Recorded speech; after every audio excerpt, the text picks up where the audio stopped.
Right now. How are you, man? I'm good, G. I'm full right now. I just ate a whole bunch of steak. What else you have with the steak, man? Huh? What else you have with it? A spinach salad and some mashed potatoes and macaroni. You cooking for yourself? Of course, bro. Do you have a roommate? Oh no. Yeah. How is that? My teammate. It's good because he's half Danish, so if he wasn't my roommate, I would not know what to do. Is he teaching you some like language and stuff or what? Yeah, but bro, Danish is not it. Hey, what up, Mo? Yo, quick question, yeah? How'd you pronounce your team's name? Ben Cecil. Ben Cecil. Okay, cool. Now, obviously, let's get it started. It's the Insight with Bradford Jamieson. For the people that don't know about you, just give us a little background on yourself, Shoot. I'm just LA born and raised kid. I played football, throughout there my entire life except for a couple years in Florida with the residency program. And then started my professional journey with LA Galaxy for about 6 years. That was from 17 till just this past January when I joined Vince Cecil out here in Denmark. So that's a quick run over, but like you said in the video you posted, I was with the U17s, U20s as far as national teams go, with the USA, played in the U20 World Cup, won championship with LA Galaxy, and now trying to get it done in Denmark now. No, for sure. Now, how you been doing during this quarantine and stuff, man? How you been handling it? For me, it's been fine, bro. To be honest, I have a lot of conversations with my friends about staying, very diligent with like self-improvement, especially when you're with yourself. You should work on yourself. Even what we were talking about like via text is just staying busy, like in a time like this is really important. I think letting time pass by and just like letting yourself, I don't know, stay idle is very dangerous. So it's useful to, this time has been useful for me because I've just been forced to basically work on myself. So no, for sure. What kind of stuff have you been doing? It's been starting off with reading things I wouldn't usually read, as far as books and material, even like studying things that I'm starting to get into for like the future after football, as far as like architecture goes and like physics and stuff like that. Getting out, making sure that I'm like meditating and connecting like with myself. Yeah. Doing physical things that I haven't like really worked on, trying to incorporate like a better regimen in my lifestyle as well, because as a young athlete, and even just as an athlete in general, you feel like you're always working on, in our sake, football, right? But there's so many other things that can improve our state of life that if we were to work on it on a regular basis outside of that would improve our football as well. So things like that, daily meditation, daily yoga, like eating real properly, being able to like cook for myself, like things that I didn't really think about, like even in quarantine, that taught me that I wasn't really able to do on my own until I had to really do it on myself. So just a lot of self-growth from all sort of aspects. No, that's good. How long you been doing meditating? Because I tried it for a little bit. I'm big on yoga. I've been trying to eat right, but obviously when I came home, you know how mums are, she just giving me all the, I've got a big piece of cake in there. Nah, bro. I don't be eating sweets like too much. Like, I remember I used to eat sweets like an addict, bro. And I try to cut down on, I have them in the house, I'm not gonna lie, I have them in the house every now and then, but I really be cutting down on them because I don't know, I feel like the less you have it even around you, you kind of like grow out of it. I don't know, every now and then it's nice to have a little dessert, but like you said, you're back home, so your mom's got it in your face, so you want to eat it all the time. So yeah, no, for sure. Now you were talking about, obviously it's important to like meditate around this time, and obviously it's not a political conversation, but how you been like dealing with the current like affairs with like racism and stuff, you know what I mean? Um, that's a difficult question. I mean, it's loaded, obviously. Yeah. I mean, as a black man, especially like a black American man. I mean, you're from England, bro. England has its fair share of racist encounters. I mean, the whole UK. I remember one of the most like awkward for me encounters racially I had was in Ireland. It was just like stupid. But this was like in preseason in like 2015 or something, and we were all at the club, and like just like preseason like team bonding things. And I went to the ATM like outside the club, and I was using the ATM, and I was sitting with one of my teammates in our physio, and these two Irish guys walk by, and I can hear them like their footsteps, and then they stop, and I turn around, and they're both staring at me like this, just like.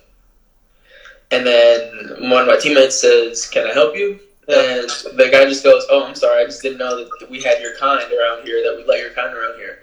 And I was just like, "Whoa, yeah." Mm-hmm.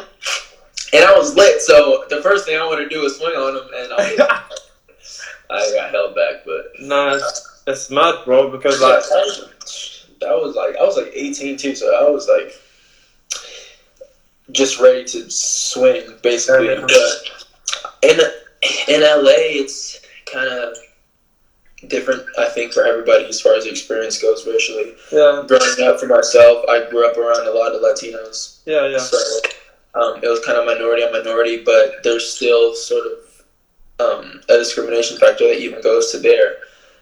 There's like black Latinos who don't consider themselves black because they're Latino, and then there's the Latinos who just consider themselves like just not part of the sort of minority things, and or just like we're not the same minority, so there's no way we can like link, and which is all kind of just BS. But then I started to get older and notice that people just kind of find differences, and they find insecurities and differences, and they find security and similarities. So it was just kind of a normal thing for people to do. The first thing they're going to do naturally, I mean, for most people, is to, like I said, find the insecurity in a difference of somebody else rather than being secure with themselves. But that's always like foreshadowing and just mirroring of how people feel about themselves. If you're secure about yourself, when you see somebody else that's the same or different, you're just going to see them as themselves rather than something that is, I don't know, intimidating to you, or et cetera, et cetera.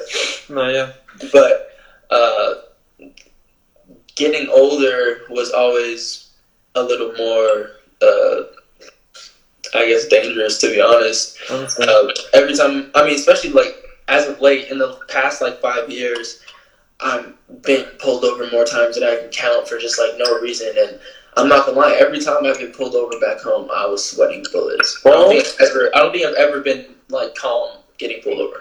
Bro, I think I remember when I just got to San Antonio. Like I just got my car in it, so I'm just driving around, and I think I got pulled over. But then it was like okay. But then there was one time I got pulled over as I'm driving back to Dallas to fly home. Yeah. Like, that's obviously when all these stories are like coming about, and you're seeing them all over the news, and now you're thinking, bro, I sat in the car, and I was about to like reach to get like my information in it, and I was like, hold on, like maybe I should not reach. I shouldn't reach, and like literally, I'm thinking, yo, I'm so close to going home. I just want to see my family. Yeah. And like it shouldn't be like that. You know what I mean? I mean, of course, there should never, especially when you're dealing with somebody from what up, Laurent? Especially when you're dealing with somebody who's supposed to be a civil servant. Somebody who's supposed to be working for the people and protecting the people. Where, I mean, in America, I don't know how different it is. Especially, I mean, I can't even compare it to out here in Denmark. It's just not even comparable. But back home, bro, it's an institution of fear. Like, it's a system of fear, and that's the thing that they want to give off. They want to give off the fact that you're always being watched, that you're always being oppressed, and that you can always be, basically taken advantage of, whether you want it or not. A lot of cops in the United States break the law on a regular basis, ask you to do things just that are simple things, like when they pull you over, and when they try to detain you for no reason or ask for your ID for no reason or no suspicious reason. Like, you don't even need to give your ID to policemen, but they'll say, give it to me or else. Yeah. Folks aren't going to defend themselves or don't know their rights, so they act on those things. Yeah. And, I mean, I don't know if that's really the difference as far as, like, across the world goes with cops, but in my experience, it's always been a scary encounter. I've been relieved lots of times because I'll meet cool cops. Yeah. And I cool cops, and I know people who are cops as well. And I know No, for sure. Like not all of them are bad, isn't it? No, but I mean, there's no one. You can't generalize one group at all. But the fact of the matter is that there are definitely other cops who don't hold cops accountable, and the fact of the matter is that there are bad cops. So, I mean, the proof is in the pudding. There's been so many instances where cops have done bad things, and just recently those things have been put to light. But I mean, we're not even talking about all the things that don't even get brought up to the masses about the type of abuse and the things that cops do to people on a regular basis. Yeah, there's a reason why the situation is so bad now, because this thing has been going on for so long. For sure, but like obviously, I want things have to change. Like, do you think there's going to be a big change going forward? I mean, it's tough for me to say. It's hard for me right now to be in Denmark and not be back home, because I can't experience anything firsthand. You know what I'm saying? All I can do is talk to my family and talk to my friends about it and hear it from the horse's mouth, but I can't really go face to face and look at what's going on. Obviously, I can perceive it a certain way and think that as our generation goes, you have a whole bunch of people who have been oppressed for so long and are now, you can see it in other people, you can tell people have been there before. Yeah. And that this generation isn't going to stand for that type of thing until there's significant change. And we're not talking about painting streets a certain name or changing the names of fucking street signs and stuff like that. Yeah. Significant change, and we're seeing people being held accountable. And I talked to one of my teammates about this very briefly, but it was just the fact that something like racism, or really just any sort of discrimination, we're talking about, even when I was with other Latino kids, they're gonna look at you because you're different. If you go to Asia and you're not Asian, they're gonna look at you because you're different. It doesn't really necessarily mean that they're racist, but it's hard to abolish something like racism when it's so deeply rooted into people's lifestyles. But the thing is, you can always dismantle the system that puts these people in these situations and gives power and makes people want to use their voices. I mean, the reason why you have so many racists standing up now is because you have somebody like Donald Trump in charge. So you feel so empowered. Obviously, you're going to stick up for what you believe in, and what they believe in happens to be something very evil. But when you have evil in charge, evil does what evil can. I mean, these types of things are always going to be the pendulum shift as far as the positivity and negativity goes. And right now we're facing negative things, but it has such a positive, influence in the rest of the world. I mean, when's the last time you saw the world unite in such a way that you see it right now? So I mean, it's kind of it's crazy because Dave Chappelle said this, but it was very true. But it was a story about Emmett Till and how the lady lied on him and that killed him, and then his mom said, no, you know what, leave his casket open and I want everybody to see this. And it was something so disgraceful that she lied and got him murdered by a little kid murdered by grown men. But people seeing that on the newspapers all over the world really changed the entire way didn't change the entire way that people were thinking, because obviously people didn't change that much, but it did change the system for a while, or else we'd still be in a certain place. So for sure. It did progress the world to a certain state, and now we're in another spot where, like I said, the pendulum went one way, now it's the other way, so it stops, and now we're going to have another series of progression, which is what we're looking towards now. But there definitely is a lot to climb up towards. No, for sure.